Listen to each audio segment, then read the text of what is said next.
Hello दोस्तों, mysterious world Hindi में एक बार फिर से आप सभी का हार्दिक स्वागत है। हमारी दुनिया में अनेकों ऐसी घटनाएं घटित हुई हैं जिनके कारणों का पता आज तक कोई भी नहीं लगा पाया है। हमारे चैनल पर हमने कुछ ही दिनों पहले ऐसी ही इंटरनेट मिस्ट्रीज की एक नई श्रृंखला की शुरुआत की थी। आज का एपिसोड इसी श्रृंखला की अगली कड़ी है और आज के एपिसोड में आप जानेंगे एक ऐसी मर्डर मिस्ट्री के बारे में जिसे सॉल्व करने के लिए पुलिस ने एड़ी चोटी का जोर लगा दिया, लेकिन वो कातिल का पता नहीं लगा पाई। जब पुलिस और डिटेक्टिव्स कातिल को पकड़ने में फेल हो गए तो आखिरकार मरने वाली महिला की आत्मा ने खुद इस केस को अपने अंजाम तक पहुंचाया।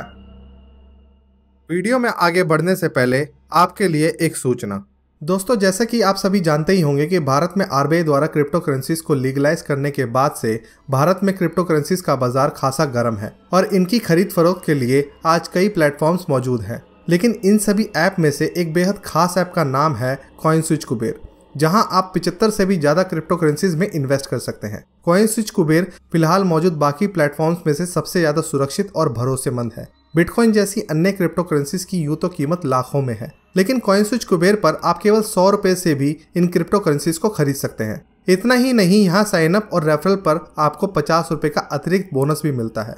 दोस्तों, क्रिप्टो को इन्वेस्टमेंट का भविष्य माना जाता है और इसीलिए हाल ही में महाराष्ट्र गवर्नमेंट ने भी कोविड टेस्ट रिजल्ट को ब्लॉकचेन टेक्नोलॉजी द्वारा तेजी से लोगों तक पहुंचाने के लिए पॉलीगन मैटिक नाम की क्रिप्टो करेंसी का इस्तेमाल किया था। इस तेजी से बढ़ती क्रिप्टो स्पेस में PayPal, Tesla, JP Morgan, Walmart और सिटी बैंक जैसी कंपनियां खासी दिलचस्पी दिखा रहे हैं।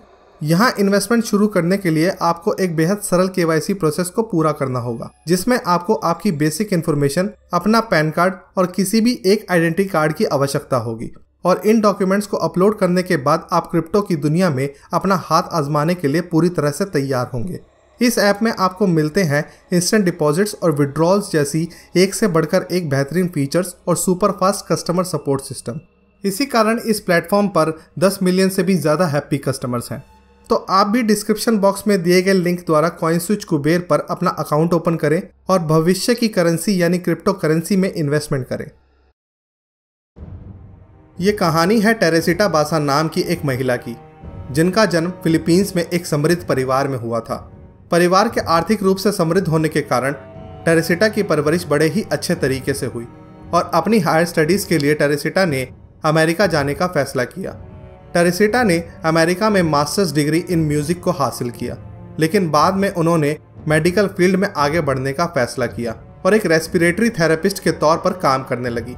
47 साल की हो चुकी टेरेसिटा अपने जीवन से बेहद खुश थी। वो दिन में हॉस्पिटल में जॉब किया करती थी और शाम को अपने अपार्टमेंट के कुछ बच्चों को पियानो सिखाया करती थी। 21 फरवरी 1977 की शाम लगभग 7:30 बजे टेरेसिटा ने अपने एक दोस्त रूथ लोएब से लगभग 20 मिनट बात की और फिर यह कहकर फोन रखा कि उसके घर पर एक दोस्त आने वाला है, जिसके आने से पहले टेरेसिटा को कुछ काम खत्म करने हैं। रूथ ने आने वाले दोस्त का नाम ना पूछना ही ठीक समझा और फोन रख दिया। लेकिन उसी शाम 8:40 पर टेरेसिटा की ही बिल्डिंग में रहने वाले मरीत और कैथरीन को टेरेसिटा के अपार्टमेंट से धुआं सा उठता हुआ महसूस हुआ। उन्होंने तुरंत ही बिल्डिंग में काम करने वाले एक सफाई कर्मचारी को कॉल करके इस बात की इतला दी। उस सफाई कर्मचारी ने बिना वक्त गवाए तुरंत फायर फाइटर्स को वहां बुला लिया और कुछ देर के संघर्ष के बाद फायर फाइटर्स टेरेसिटा के अपार्टमेंट में दाखिल हो गए।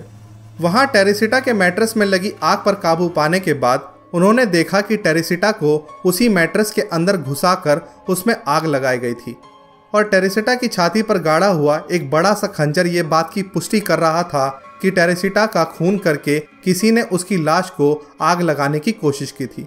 इसके बाद घटनास्थल पर डिटेक्टिव्स और पुलिस का एक बड़ा जमावड़ा इकट्ठा हो गया। घटनास्थल की तफ्तीश के बाद पुलिस ने अपनी रिपोर्ट्स में बताया कि मौत के समय टेरेसिटा निर्वस्त्र अवस्था में थी और किसी ने उसके सीने में चाकू मारकर पहले उसके ऊपर कुछ कपड़े डालकर उनमें आग लगाई और फिर घर में पड़े मैट्रेस को उस जलते हुए कपड़ों की आग के हवाले कर दिया ताकि टेरेसिटा की लाश और अन्य सबूतों को नष्ट किया जा सके। शुरुआती जांच में इस केस को एक रेप केस की तरह लिया जा रहा था, लेकिन ऑटोप्सी रिपोर्ट में यह कंफर्म किया गया कि मौत से पहले टेरेसिटा के साथ किसी तरह का सेक्सुअल वायलेंस नहीं हुआ था। पुलिस को टेरेसिटा का रूम पूरी तरह से अस्त व्यवस्थ हालत में मिला था, जो कि इस बात की तरफ इशारा कर रहा था कि मौत से पहले टेरेसिटा ने अपनी जान बचाने के लिए भरपूर संघर्ष किया था। पुलिस को मौके वारदात पर ऐसा कोई पुख्ता सबूत नहीं मिला जिससे ये साबित हो पाता कि टेरेसिटा के अपार्टमेंट से क्या लूटा गया था और इस लूट के पीछे कौन था। सुराग के नाम पर पुलिस को सिर्फ एक नोट हासिल हुआ जिसमें लिखा था get theatre tickets for A S. ये मिस्टर एएस कौन था, इसका असली नाम क्या था, इस बात का पता लगाना पुलिस के लिए बेहद मुश्किल था, क्योंकि टेरेसिटा एक कम बोलने वाली, कम मेल मिलाप रखने वाली महिला थी। इसलिए उसके ज़्यादा दोस्त नहीं थे और जो थे उनसे पूछताछ करने के बाद भी पुलिस को मिस्टर एएस के बारे में कोई जानकारी नहीं मिली। उसके दोस्तों ने बताया कि टेरेसिटा अपने काम में मशगूल रहने वाली एक बेहद पोलाइट महिला थी जिसका किसी से कोई बैर नहीं था। उसने पहले कुछ लड़कों को डेट किया था लेकिन शादी नहीं की। इस मर्डर को अंजाम देने वाले कातिल ने अपने पीछे कोई सबूत या सुराग नहीं छोड़े थे, जिसके कारण पुलिस पुरजोर कोशिश करने के बावजूद कातिल का पता लगाने में कामयाब नहीं हुई।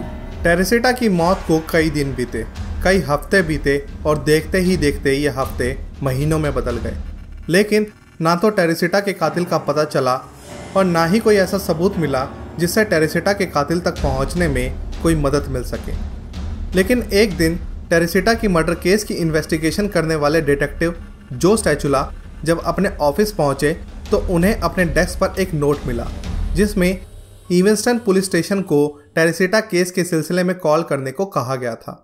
फ़ोन पर डिटेक्टिव जो को पुलिस ने बताया कि उन्हें टेरेसिटा केस में एक गवाह मिला है जिसका नाम डॉक्टर जोसे चुआ है। डिटेक्टिव ने जब जोसे चुआ से बात करी तो डॉक्टर जोसे ने टेरेसिटा के कातिल के बारे में खासी जानकारी दी, लेकिन इस जानकारी का जो सोर्स था उसके बारे में किसी ने सपने में भी नहीं सोचा था। डॉक्टर जोसे ने बताया कि उसे लगता है कि उसकी बीवी रेमी के अंदर टेरेसिटा की आत्मा आती है। उसने बताया कि कुछ दिनों पहले उसकी बीवी रेमी को कुछ अजीब सपने आने लगे हैं जिसमें उसे किसी महिला का कत्ल होते हुए दिखता था और फिर एक दिन जब रेमी सो रही थी तो नींद की अवस्था में रेमी कुछ बड़बड़ाने लगी, लेकिन वो आवाज़ रेमी की नहीं थी। वैसी आवाज़ को डॉक्टर जोसे ने कभी नहीं सुना था। उस अजीब और डरावनी सी आवाज़ में रेमी ने कहा कि टेरेसिटा का कत्ल एलन शावरी नाम के एक व्यक्ति ने किया है। एलन शावरी ही उस रात टेरेसिटा के घर टीवी ठीक करने गया था और टेरेसिटा को मौत के घाट उतार दिया। उसने जोसे को यह भी बताया कि वो पुलिस को जाकर ये सारी बात बताए और टेरेसिटा के कातिल को सजा दिलवाने में पुलिस की मदद करे। चूँकि डॉक्टर जोसे मेडिकल फील्ड से जुड़े एक व्यक्ति थे तो उन्होंने उस रात जो भी कुछ हुआ उस पर ज़्यादा तवज्जो नहीं दी।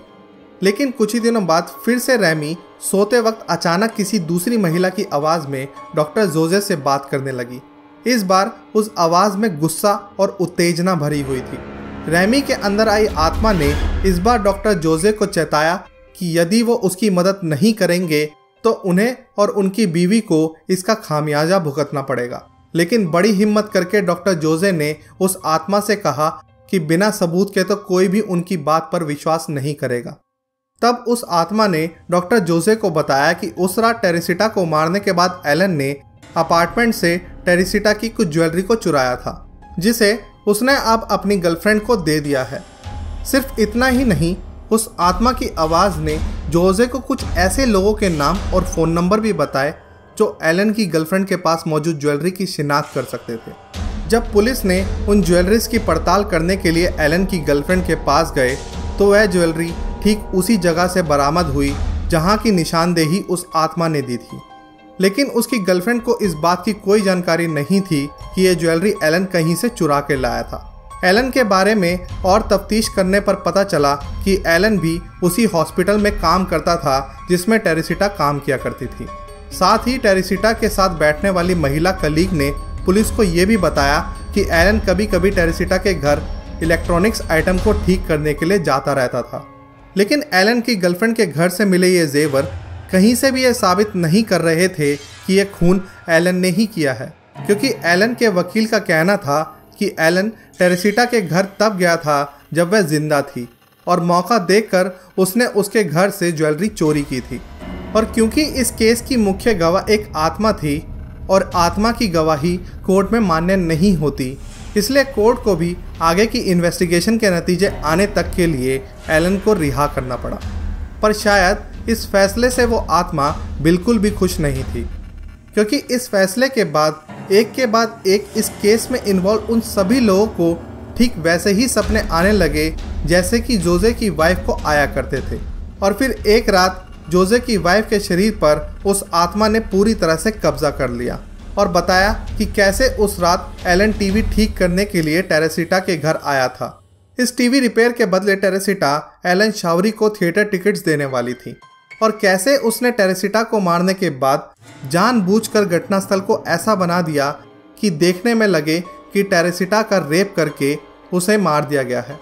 पूरी घटना को सिलसिलेवार तरीके से जान लेने के बाद जोजे ने टेरेसिटा केस के इन्वेस्टिगेशन ऑफिसर्स को सारी डिटेल्स बताई।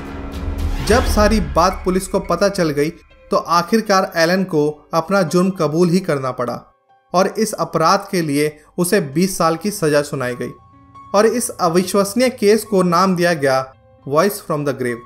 तो दोस्तों, आज के एपिसोड में बताई गई घटना आपको कैसी लगी? आप अपने जवाब हमें कमेंट्स के द्वारा दे सकते हैं, और अगर आपको वीडियो पसंद आया हो तो इस वीडियो को लाइक और शेयर करना बिल्कुल भी ना भूलें।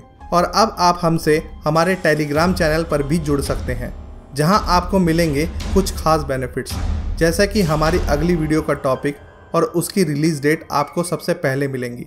साथ ही हमारे चैनल से जुड़ी सारी अपडेट्स आप सबसे पहले पा सकेंगे। तो आज के लिए बस इतना ही। बहुत जल्द मिलेंगे एक नई मिस्टीरियस वीडियो के साथ। तब तक के लिए अलविदा।